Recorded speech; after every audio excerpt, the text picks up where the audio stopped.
Agartala press club নিয়ে বিশেষ করে নির্বাচন স্থগিত রাখার জন্য একটা অংশ, ওরা আমাদের বন্ধুস্থানীয়ই, ওরা নির্বাচনটা স্থগিত রাখার জন্য একটা অ্যাপিল করেছিল।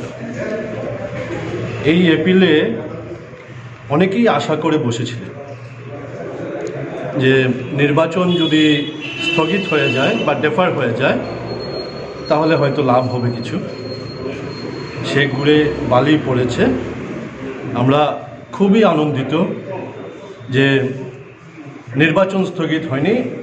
8ই নভেম্বর নির্বাচন হবে। নির্বাচক মণ্ডলীরা ওনাদের মূল্যবান ভোট প্রয়োগ করবেন, ভোট প্রয়োগ করে নতুন কমিটি গঠন করবেন। আপনি তো এটা ভালো বলতে পারবেন যে আপনি আপনার প্রতিক্রিয়াটা একটু জানতে চাই। আপনি প্রার্থীও আছেন এবছরের।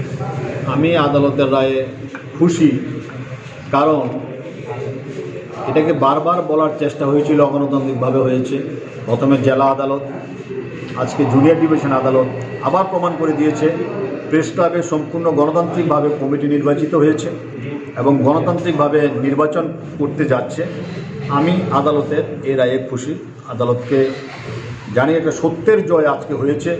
যারা অপপ্রচার চালিয়েছে, যারা এই কুৎসার চালিয়েছে এই ব্যাপারে, তাদের বিরুদ্ধে আমার কিছু বলার নেই।